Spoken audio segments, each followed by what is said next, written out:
जय Hind everyone. Let's continue practice set 4.3 sorry 4.2 question number 3. Compare the given ratios. Ratios का comparison करना है. अब इसको कैसे कंपेयर करते हैं देखिए, ये दोनों रेशियो दिए √5/3 3/√7. इनको कंपेयर मीन्स बड़ा है, छोटा है या फिर इक्वल है. हमको ये तीनों में से कंपैरिजन बताना है. कभी कभी इक्वल भी आ सकता है, कोई बड़ा आएगा, कोई दूसरे वाले से छोटा आ सकता है. So we have to compare. Now how we are going to compare? Just cross multiply it. √5 multiply by √7 comma 3 multiply by 3. यहाँ पे कॉमा ही देना है, कोई सिंबल डिसाइड नहीं करता अभी तक. हाँ, 5 into 7 √35 comma 3 into 3 9. ठीक है. अब आप मुझे बताइए, अगर मैं 9 को रूट के फॉर्मेट में लिखना चाहूँ तो मैं 9 को ऐसे लिख सकता हूँ क्या? 9 इक्वल्स टू √81. यस, लिख सकता हूं. क्यों? क्योंकि 81 का स्क्वायर रूट 9 होता है. तो 9 की जगह पे अगर मैं रूट लिख दूं या फिर मैं स्क्वायरिंग कर दूं, मैं क्या कर रहा हूं? Squaring on both side. ऐसे भी कर सकता हूं मैं. ठीक है, स्क्वायरिंग ऑन बोथ साइड्स. तो √35 का स्क्वायर क्या हो जाएगा? 35. और 9 का स्क्वायर क्या हो जाएगा? 81. अब बोलिए कौन सा बड़ा है? 81 बड़ा है. मीन्स राइट साइड का बड़ा है. तो ये दोनों रेशियो में 5/3 that is √5/3 is less than 3/√7. ये होगा आपका फाइनल आंसर. बहुत सिंपल है. क्रॉस मल्टीप्लाई कीजिए. लेफ्ट वाला अगर बड़ा है तो लेफ्ट वाला रेशियो बड़ा रहेगा, राइट वाला मल्टीप्लिकेशन अगर बड़ा है तो राइट वाला बड़ा रहेगा. सिमिलरली यहाँ पे भी कुछ दिया हुआ है, तो इसको अपन लिख लेंगे 3√5/5√7 कॉमा ये √63 में हम कुछ कॉमन निकाल सकते हैं. क्या कॉमन निकलेगा? देखिए, √63 9 7 है और ये 125 जो है ना, ये 25 5 है. करेक्ट है? दिख रहा है आप लोगों को? यस. तो और इसको कंटिन्यू करेंगे 3√5/5√7 कॉमा ये 9 बाहर आ जाएगा तो क्या बन जाएगा? 3 और ये √7 एज इट इज. ये 25 बाहर आ जाएगा तो क्या बन जाएगा? 5. ये अंदर 5√5 as it is. Now as per rule let's cross multiply to check whether which ratio is greater. हम क्या करेंगे? yes, cross multiplication करेंगे. so 5√5 into 3√5 3√5 multiply by 5√5 comma 5√7 और 3√7 का multiplication 3√7 multiply by 5√7. 3 into 5 15. √5 into √5 वो प्योरली 5 बन जाएगा. 3 into 5 15. √7 into √7 purely 7 बन जाएगा. बोलिए 15 5 बड़ा होता है कि 15 7 बड़ा होता है? ऑब्वियसली 15 7 बड़ा होगा. तो इसको मल्टीप्लाई करने का छोड़ के डायरेक्टली आप इसको कंपेयर कर सकते हो. तो शो लाइक दिस. तो क्या हो गया? इधर वाला बड़ा, तो ये दोनों में से इधर वाला बड़ा हो गया. That is 3√5/5√7 is less than √63/√125. ठीक है. सिमिलरली आप यहाँ पे करो cross multiply. 121 into 5 comma 18 into 17 और 5 1 5 5 to the 10 carry 1 5 1 5 605. यस, 18 7 करते हैं इसको. चलो, now this is the multiplication 306 which is the bigger? 605. so therefore 5/18 is greater than 17/121. अब फोर्थ नंबर जो है वो मैं रीड करके बताता हूँ. वो है √80. चलो वो भी सॉल्व करके दे देता हूँ. फोर्थ नंबर है √80/√48 कॉमा √45/√27. अब इनमें से कुछ कॉमन आ सकते हैं चीज, तो उसको कॉमन निकालेंगे. बड़ा वाला कॉमन निकालना आपको. यस. तो 80 परफेक्ट स्क्वायर नंबर बोलना है. 4 के टेबल में आता है 4 परफेक्ट स्क्वायर है. यस. 80 25 के टेबल में आता है? नहीं. 36 के टेबल में आता है? नहीं. ओनली 4 के टेबल में आता है. तो इसको कैसे लिखा मैं? 4 मल्टीप्लाई बाय 20. 80 को 48 किसके टेबल में आता है? 16 के. 16 3 48 इज इक्वल्स टू 45 किसके टेबल में आता है? यस यस, किसके टेबल में? 15 3 नहीं आएगा. 45 और बताओ. यस 9 फाइजा परफेक्ट स्क्वायर चाहिए मैं। देखो परफेक्ट स्क्वायर कौन कौन से होते हैं, 1 का स्क्वायर 1, 2 का स्क्वायर 4, 3 का स्क्वायर 9, 4 का स्क्वायर 16, 5 का स्क्वायर 25। तो बेटा ये नंबर्स आपको ढूंढने हैं। अगर इस नंबर के टेबल में आता है ये ऐसा क्यों, क्योंकि अगर इसके मल्टीपल में अपन लिखेंगे तो इसको रूट के बाहर निकालते आएगा ना। अगर मैंने यहाँ पे 420 लिखा है तो मैं 4 बाहर निकाल सकता हूँ कि नहीं। यस अभी 80 16 के टेबल में भी आता है तो मैं इसको 16 फायदा भी कर सकता हूँ, करेक्ट है। तो 16 बाहर निकल जाएगा। ऐसे परफेक्ट स्क्वायर नंबर आपको लिखना है, परफेक्ट स्क्वायर के मल्टीपल में लिखना है। अब इधर देखते हैं क्या हो सकता है।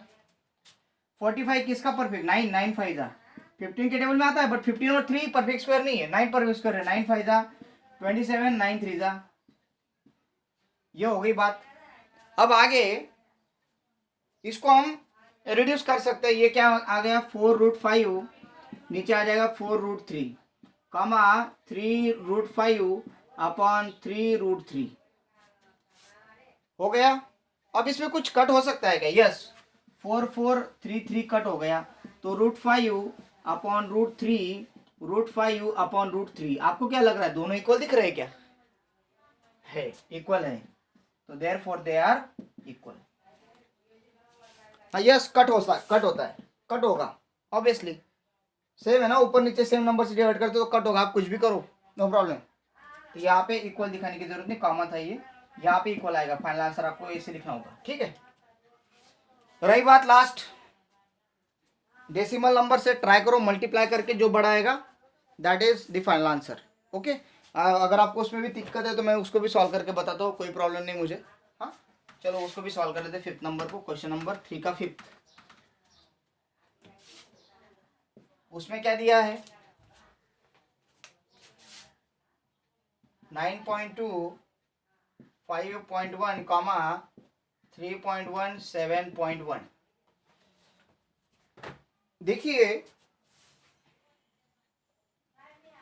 यहाँ पे आपको क्रॉस मल्टीप्लाई करना है सिंपली, बाकी मैं ज्यादा डीप में नहीं जाऊंगा। इसको इसके साथ मल्टीप्लाई करो, 9.2 मल्टीप्लाई बाय 7.1। बट इससे पहले ऐसा करो, ये दोनों फ्रैक्शन को ऊपर नीचे 10 से मल्टीप्लाई करो, तो ये क्या बन जाएगा 92, ये बन जाएगा 51। Multiply and divide both side by 10, दोनों साइड नहीं बोलेंगे अपन, but multiply and divide by 10 कर देते, डायरेक्टली कर सकते हो नो प्रॉब्लम। 38/71, 34/71। क्रॉस मल्टीप्लाई करेंगे, 92 मल्टीप्लाई बाय 71, 34 मल्टीप्लाई 15। बोलिए ये दोनों नंबर बड़े इनसे, तो कौन सा मल्टीप्लिकेशन बड़ा आएगा, ये बड़ा आएगा। तो फाइनल आंसर क्या आएगा, ये बड़ा, खत्म। और एक लॉजिक याद रखिए, अगर इससे ये नंबर बड़ा है और यहाँ पे इससे ये नंबर छोटा है, देखो इससे ये नंबर छोटा है और यहाँ पे इससे ये नंबर बड़ा है, अगर ऐसा आता है कि अगर आपको कोई आएगा 4/3 और कोई पूछ ले 5/7, तो आप बताइए ये जो नंबर है ये बड़ा है, यहाँ पे इससे बड़ा है, और ये जो नंबर है इससे छोटा है, तो ये ऑब्वियसली बड़ा आएगा। वैसे ही इसमें लॉजिक है, बट ये लॉजिक में मत घुसो, अगर आपको नहीं समझता तो मल्टीप्लाई करके खत्म करो बात को। नेक्स्ट देखते हैं फिर, in parallelogram ABCD angle A and angle B का रेशियो दिया हुआ है 5:4। पैरेललोग्राम है तो ये साइड और ये साइड पैरेलल, ये साइड और ये साइड पैरेलल, एंगल ए और एंगल बी इनका रेशियो 5:4 है। तो अपन कंसिडर करेंगे, कंसिडर क्या कंसिडर करते हैं आपको पता है, consider angle A is equal to 5x and angle B is equal to 4x। आपको सिर्फ एंगल बी पूछा है, एंगल बी निकालेंगे अपन, बाकी कोई कैलकुलेशन नहीं करेंगे। अब बताइए ये लाइन पैरेलल है, ये लाइन पैरेलल है, ये दोनों लाइन पैरेलल है, तो ये दोनों कौन से टाइप के एंगल हो गए, angle A plus angle B is equal to 180 degree. क्यों, अभी जस्ट मैंने पूछा कौन से टाइप के एंगल है, वो इंटीरियर एंगल है, तो इंटीरियर एंगल थ्योरम के हिसाब से उनका सम 180 आता है। सो एंगल ए का सम 5x plus 4x, angle A का मेजरमेंट एंगल बी का मेजरमेंट इक्वल टू 180 डिग्री। ये कितना आ जाएगा 9x equal to 180 degree, x equal to कितना आएगा 180 divide by 9, x equal to 20 degree. तो हमें क्या पूछा है, सिर्फ angle B. So angle B का कंसिडर किया था हमने 4x, x की वैल्यू क्या मिली 20, तो कितना आया 80 डिग्री, क्या एंगल बी जमेगा, बहुत ईजी है। नेक्स्ट एग्जांपल देखते हैं, अल्बर्ट और सलीम के एजेस का रेशियो दिया है 5:9। अब सबको पता है जब एजेस का रेशियो दिया जाता है प्रेजेंट एजेस का, तो अपन एज क्या मानते हैं 5x, 5:9 दिया है तो पहले की एज क्या आएगी 5x ईयर्स, दूसरी की एज क्या आएगी 9x ईयर। ये कंपलसरी आपको मान लेना है। Present ages, ratio of present ages of Albert and Salim is 5:9।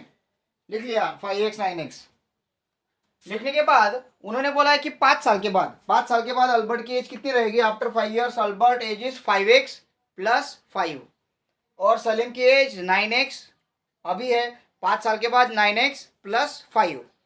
जब इन दोनों की एज 5 साल के बाद रहेगी तो उनका रेशियो आएगा 3:5। तो अपन कंसिडर करेंगे एज पर गिवन कंडीशन 5x में 5 साल डाले तो 9x में भी 5 साल डालोगे और अगर इनका रेशियो लोगे तो आता है 3:5 which is given 3:5। Find there present ages means आपको इन दोनों की प्रेजेंट एज फाइंड करनी। So what I will do, simply I will cross multiply, 5 will multiply with 5x + 5, so 5 in bracket 5x + 5, then 3 in bracket 9x + 5. 5 will multiply with 5, that is 25x, 5 will multiply 5, that is 25, 3 into 9 27x, 3 into 5 15. Now wherever the x value is greater there we will send this, so this send x 25x to the opposite side and positive 15 to the this side. So here 25 will be as it is -15 is equals to 27x minus 25x. See, I send this 15 to opposite side, 25 minus 15 will be remain, 25 will go that side, 15 minus 25x. So it is 10 and it is 2x. अगर 2x की value 10 है तो x की value कितनी आएगी 5. What they ask, present age of Albert, present age of Salim. ये आपका 8 में 7 में हो चुका है, 7 में भी हुआ है बेटा, 7 में भी हुआ है, 8 में भी हुआ है, तो आपको ये आना चाहिए। ये 9th में सबसे बड़ा बेसिक है, अगर ये नहीं आता है तो आपका जो प्रीवियस मैथ है 7th 8 का बहुत खराब हो गया है। तो उसको आपको यहाँ पे भी टाइम मिल रहा है, इसको रिवाइज कर लीजिए, ये रिविजन के लिए टाइम है। Yes, so now present age of Albert, present age of Albert is equals to 5x. So x की value 5, that is 25 years.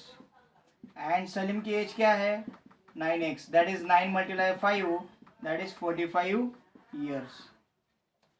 Yes, so this is very easy for us. Let's go for next. Okay students, so example दिया हुआ है rectangle का। अब देखिए rectangle में कुछ fact मैं आपको समझाता हूँ। अगर कोई रेक्टेंगल है तो उसको होते हैं length, opposite side congruent, length L से रिप्रेजेंट होता है, ब्रीड्थ होती है जो बी से रिप्रेजेंट होती है। अगर आपको किसी का पेरीमीटर फाइंड करना है, पेरीमीटर मींस कंपाउंड का मेजरमेंट, तो आप क्या करोगे L + B + L + B, क्या करोगे L + B + L + B करोगे, करेक्ट है पेरीमीटर के लिए। तो L कितनी बार आया 2 टाइम्स, तो 2L + B कितने टाइम्स आया 2 टाइम्स, तो 2B। अब यहाँ पे 2 आप कॉमन निकाल सकते हो, दैट इज 2 × L + B। तो इसका मीनिंग क्या हो गया कि कोई भी पेरीमीटर होता है रेक्टेंगल का, उसका फॉर्मूला है 2 इन ब्रैकेट L + B। अब इधर आइए एग्जांपल में, मेरे पास एक रेक्टेंगल है जिसका लेंथ और ब्रेड का जो रेशियो वो 3:1 है, जिसकी लेंथ और ब्रेड का रेशियो 3:1 है। तो मेरी लेंथ क्या होगी 3x और ब्रेड क्या होगी 1x centimetre, 3x length 1x bread. Perimeter दिया हुआ है, वी हैव वन फॉर्मूला। कौन सा फॉर्मूला अभी जस्ट मैंने सीखा है इधर, फॉर्मूला क्या, perimeter of rectangle, perimeter of rectangle is equal to 2 times L + B। अब पेरीमीटर ऑफ रेक्टेंगल दिया है 36 सेंटीमीटर, दैट इज 2 इन, अब यहाँ पे यूनिटी लिखना है 36, 2 टाइम्स L क्या है 3x, B क्या है 1x, 36 equal to 2 times in bracket 3x + 1x कितना होगा 4x, 36 इक्वल टू 2 4 जा 8x, करेक्ट। अब ये 8 इधर 36 को डिवाइड करने के लिए आएगा। Yes, so let's divide it by 8, 36 divide by 8 is equal to x। अभी 8 से 36 को डिवाइड नहीं करता था क्योंकि 8 के टेबल में 36 नहीं आता है, बट अपन करके देखेंगे। पहले इसको रिड्यूस करो, हाफ करो दोनों को, कितना आएगा 18/4, और हाफ करो 9/2, x की वैल्यू की बात चल रही है, और हाफ करो नहीं होगा, बट 9/2 क्या होता है, 9 का हाफ क्या होता है, 9/2 मीन्स 9 का हाफ क्या होता है 4.5x। रिड्यूस करते करते कहाँ तक आए 9/2 तक आए, 9/2 को अपन क्या बोलेंगे 4.5, 36 का 8 पार्ट नहीं करना अपने को, दोनों का हाफ करो 18, इसका हाफ किया 4, 18 के 4 पार्ट नहीं करने, इसका हाफ करो 9, इसका हाफ करो 2, 9 के 2 पार्ट करने 4.5 4.5 आएंगे, x की वैल्यू 4.5 आ गई। नाउ 4.5, सो देयरफॉर लेंथ क्या है 3x है, so 3 multiply by 4.5 that is, tell me, 15 carry 1, 3 4 12, 13.5 centimetre. और जो ब्रेड्थ है आपकी, ब्रेड्थ वो तो एक सी है भाई पहले से ही, तो आपको कोई उसमें करना नहीं, 1x that is 1 multiply 4.5 that is 4.5 centimetre. 13.5 centimetre length है, 4.5 सेंटीमीटर ब्रेड्थ है। अब बच गए 2 एग्जाम्पल्स इस एग्जाम्पल के, सो कल देखेंगे। Okay, so meet you tomorrow, thank you, have a great day.